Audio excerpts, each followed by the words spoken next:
Olá, amiguinhos do Chanel, sejam todos bem-vindos a mais um vídeo aqui no Convido Pirata. Hoje trazendo a trágica edição número 23 de A Teia do Aranha, da Editora Abril, publicada em agosto de 1991, com preço de capa de 360 cruzeiros, 84 páginas, e arte de capa dos mestres Gil Kane e John Romita.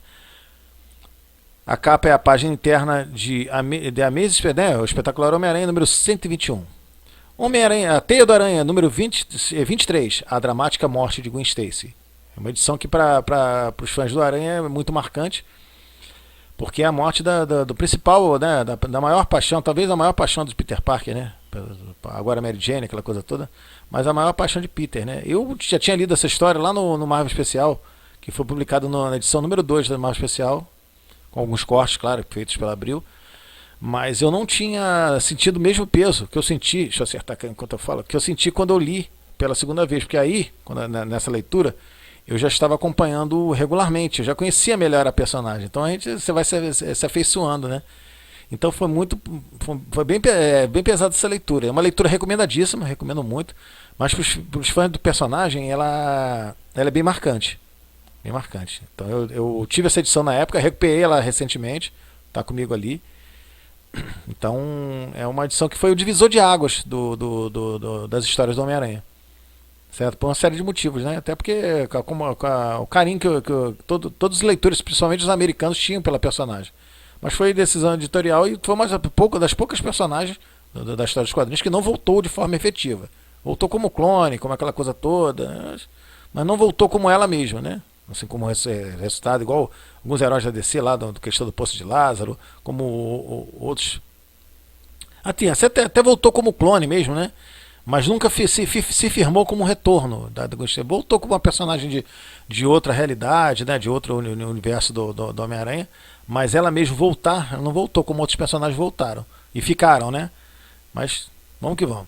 Então as histórias que compõem essa edição são as seguintes: E Seu Nome é Hulk, Gary Conway, John Romita e Tony Mortellaro, publicado pela primeira vez em O Espetacular Homem-Aranha número 119 de 1973. Nosso cabeça de teia vai ao Canadá tentar descobrir o que está por trás do telegrama urgente que Tia May recebeu e acaba enfrentando o famoso Monstro Verde.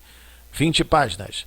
Fúria Selvagem, Gary Conway, Gil Kane, Paul Heyman, John Romita e Tony Mortellaro, publicado pela primeira vez em O Espetacular Homem-Aranha número 120 de 1973. O Homem-Aranha consegue resolver a situação com o Hulk, mas a execução inesperada do advogado que sabia do que se tratava o telegrama deixa nosso escalador de paredes ainda mais confuso. 20 páginas. A noite em que Gwen Stacy morreu. Gary Conway, Gil Kane, John Romita e Tony Mortellaro. Publicado pela primeira vez em O Espetacular Homem-Aranha, número 121 de 1973. Na história que é para muitos a melhor de todas as do Homem-Aranha, o Duende Verde joga do Gwen Stacy da Ponte do Brooklyn, erradamente chamada na edição original de Ponte George Washington. E ao herói só resta lançar sua teia para impedir que a moça de atingir ao mar. Porém, a brusca interrupção da queda quebra o pescoço de Gwen Stacy, dando um fim trágico à amada do herói. 20 páginas. O Último Suspiro. John Romita, Gary Conway, Gil Kane, John Romita e Tony Mortellaro. Publicado pela primeira vez em O Espetacular Homem-Aranha número 122 de 1973. O confronto final entre o Cabeça de Teia e o Duende Verde termina com a morte do vilão. Ou não, mas sabemos que não, né? John Romita revelou em entrevistas que baseou alguns quadros da morte de Gwen Stacy publicados neste número em uma sequência de das tiras de Terry e os Piratas, publicada em outubro de 1941, onde a personagem Raven Sherman, namorada do herói Pat Ryan, morre. 20 páginas. Então essas são as informações que compõem essa marcante e dramática edição de A Teia do Aranha número 23 da Editora Abril, publicada em agosto de 1991, com preço de capa de 360 cruzeiros, 84 páginas e arte de capa dos mestres Gil Kane e John Romita. Inclusive o projeto inicial da Teia do Aranha seria publicar a revista até esse número. Mas, graças a Deus, eles se sensibilizaram e continuaram. E a publicação foi até o número 129, se eu não estou falando besteira. Então, sem mais delongas, vamos para um rápido corte. E, em seguida, todas as emoções dessa edição na íntegra. Então, fica com a gente. Muito obrigado e ótima leitura.